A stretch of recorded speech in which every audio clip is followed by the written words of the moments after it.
All right. Test. Test.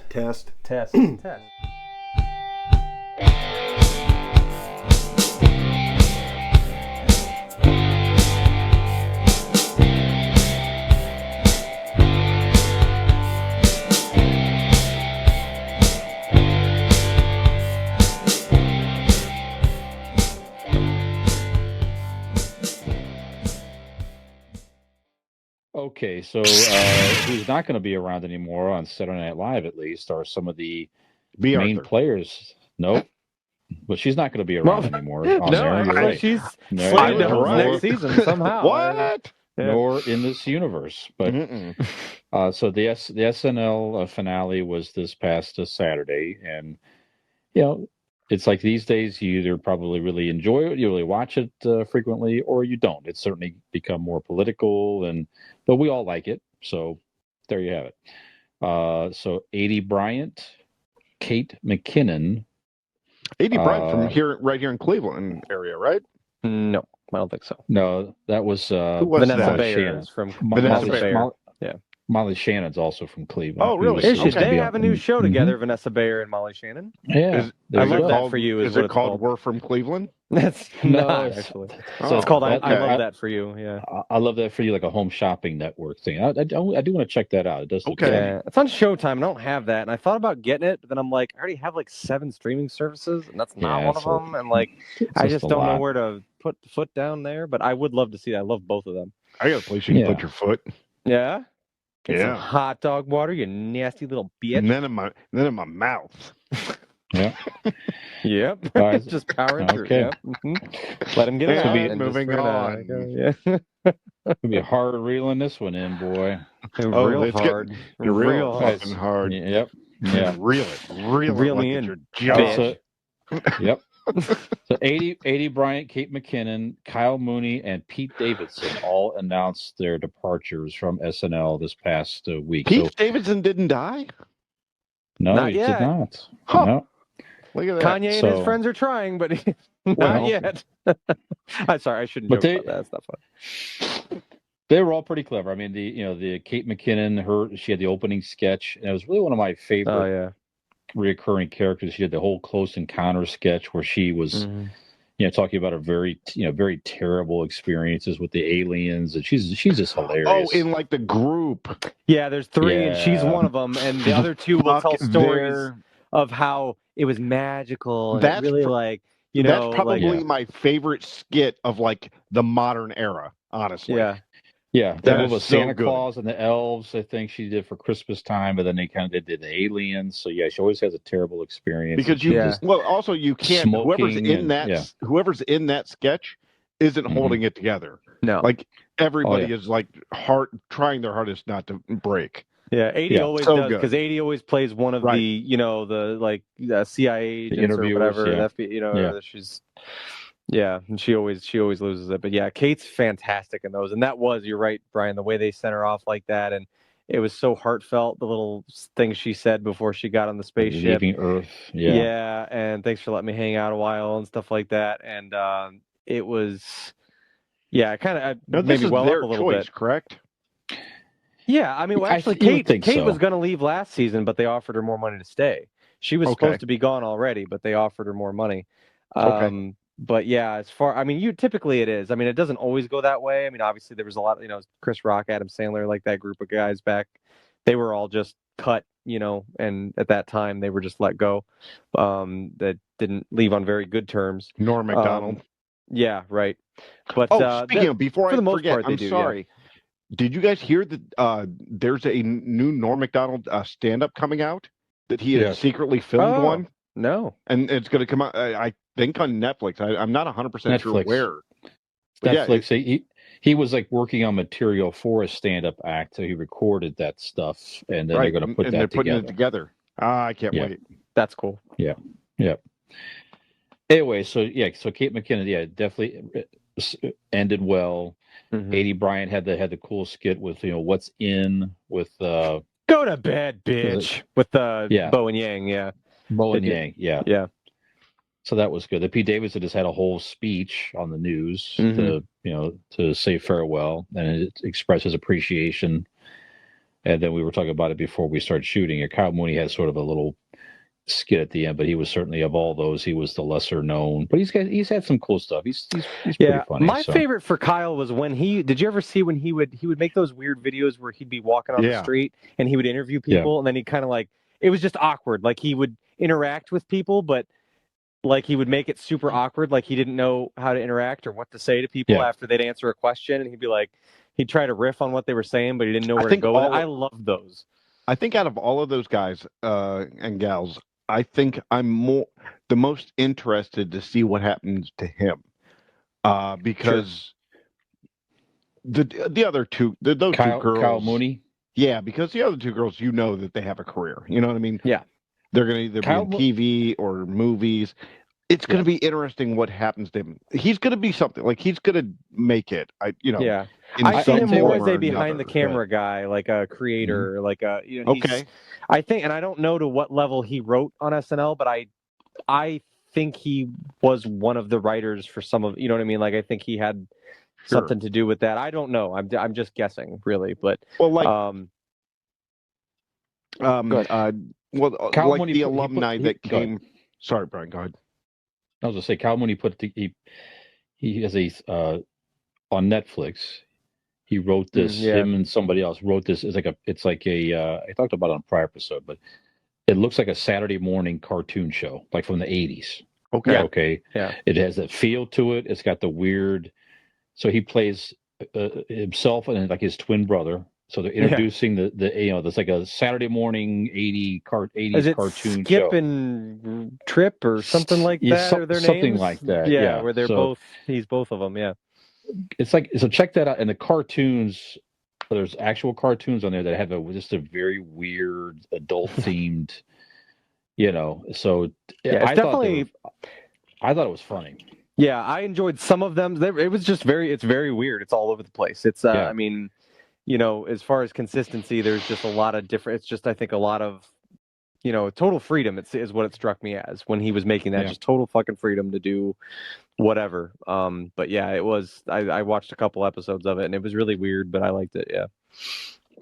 So go ahead, please. I was gonna say, of all of them, I'm the most sad to see Kate leave the show because I like her in a lot of characters on the show. However, like she's 80 Bryant. What's that? Kate McKinnon is one of those that she's outgrown it. Sure. Like when you see all these people that move on, like Kristen Wiig. Kristen Wiig was so big that when she left SNL, you're like, yes, because she's like the one, like she's kind of the headliner, if you will, or one of the big attractions of SNL. 80 Bryant, though, I love her. She has a show. She'll be TV. What is it? She'll do TV and like be very successful in TV. 80 or Kate? 80. Okay, yeah. 80 had 4 seasons on Hulu of a show called Shrill that she wrote and was the main character in, and I fucking love that show. It was so good. Really? Okay. Shrill was really good. Yeah, I was really sad to see that show end. It was very I don't know, kind of a similar vibe to like if you ever watched Girls on HBO. Not quite that. I've seen the previews for it. Different a little bit, but like that similar vibe, like really documents like the female side of just navigating adult life and relationships and different things like that. It was just but funny and really original and it just very good show. Okay. Yeah. And then Pete Davidson, like, I mean, he finds a way to just be relevant. Even like relationships aside, like I always like to stand up, and really that's all he was ever good for on SNL was he would come up. I mean, in my opinion, he would come on SNL on Weekend Update, and he would basically do a stand up for a couple minutes sitting down, and that's what it was. He would review things and he would make jokes, and he is funny. I love his stand-up, and I loved him on those Weekend Update things. But I don't remember seeing him in any sketch where I was like, Pete was awesome in that sketch, or Pete played a great character in that sketch. He was always somebody on the side, and didn't really fit that mold like you think of an SNL cast member typically. His videos were good. The videos he did, the songs and stuff, he was getting into that. Yeah. Those were always very good. Yeah. So like Andy Samberg was doing there for a while. So yeah, he sort of seemed to pick up that mantle and add that different dynamic to the show. That was pretty good too. Yeah, that's a good point. So, yeah. Two things. Did anybody watch the movie he was in with he was the firefighter's son? No, I didn't see that. Okay. I heard King of Staten Island? He was. King of Staten Island. A fire. Yeah, it was fantastic. I love that movie. His dad did die in 9/11. Yeah, right? correct. Yeah. So it was loosely, very loosely based upon his experience. Yeah. Yeah, I liked it a lot. It was kind of a I don't know. I guess there's kind of a plot to it, but there's not a certain beginning in it. It's just kind of like, I felt like it really just like took a snapshot of this dude's life at this point in time. And it, you know what I mean? Like but it was entertaining. Like I liked it. I thought it was funny. And yeah, I enjoyed it. And number two, has anybody seen the meme that I've seen it out there? It is Pete Davidson in some sort of award show with like a suit on, and then it shows Beetlejuice, and it says, "This is what Beetlejuice looked like before he died." Yeah, just hair's all like white and out there. He's got the weird suit. Makes sense. The stripe thing on. Yeah, it was fun. All right, so definitely entertaining characters. So they did some good stuff on SNL. They'll be missed, but inevitably people move on, and got to move on. Change creates opportunities for new people to come in the mix, and we'll see some of these other current cast members rise up. So the most of which, go ahead. Sorry, I keep interrupting, but the most of which I'm excited. So Robin and I play this game when people are leaving, and we watch the featured cast members and try to figure out who's going to rise up. I have two immediate standouts. One is Sarah Sherman.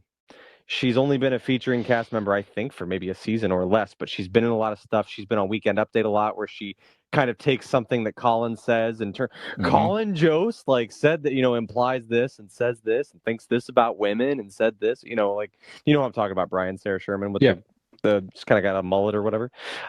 She's hilarious. Everything she's in, I find her very funny. So I think she's just immediate straight into the cast. She's an obvious one. And then Andrew Desmukes is another one that he's funny. He's a good one. And actually, when we all met a couple years back at the Northfield Park Casino for Robin's and Dean's mom's birthday, and then Robin and I went over to the theater. We had tickets to see Colin Jost. Andrew Desmukes opened up for him that night. We didn't really. He wasn't on SNL at the time. He was a writer, but he was not in front of the camera at that time. But yeah, we saw him that night, and I mean, we thought he was really funny that night too. But yeah, he's been really good in sketches. So the two of them, I think, are pretty easily, to me, would jump up into the main cast slots. Yeah, great straight man. Funny that way. And Nick Bowen Yang he's definitely on the rise. I've just seen it on TV. Mm-hmm. He's heard rumors of straight guys, but not in his life. Yeah. What about you, Brian? I know you watch SNL quite frequently. Are there any ones that stand out to you from the current featuring cast members? I agree with you. Andrew Desmukes and the Sarah Sherman, which is quirky, and Sherman. Yeah, it's quirky and funny and all that stuff. So the other ones are just kind of forgettable at the moment. Yeah. So, all right. Any last thoughts on the moving on characters before we take a break? Godspeed. Yeah. I just want to say that we've enjoyed the year and a half that Dean's given us, but on the podcast here. But we know that he's on. He's got other things to do. No, wait. So as much as we've enjoyed the time together, we wish you well in whatever your future endeavors. And Brian and I will take up the we'll just take on the responsibilities of doing Convincing Idiots. We should be just fine. He's just been a featured player, Nick, and we've been trying. I wouldn't say to try to get to be a full cast. A little more. Yeah, I think he's maybe just a better fit somewhere else. Is all. Which there's nothing wrong with that. That's just how the biz goes sometimes. Fuck it, I'm moving to Nick's mom's bedroom. Cheers. Yep. So it's going to be Hot Dog Water, the podcast, starring interrupting Dean, interrupting himself. That's right. That's it. Mm-hmm. It was not going to be a sexier goddamn podcast than that, I tell you. Nobody tell me to put on a shirt here. And we're not even talking about podcast. We're talking about living with Megan.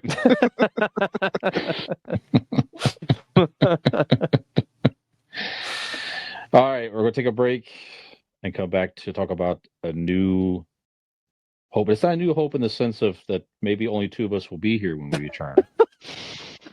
We're going to talk about the original Star Wars movie from, again, 1977, the one that started it all 45 years ago tomorrow. So tomorrow is May 25th. There you go. So stay around. Brian, we'll be right back.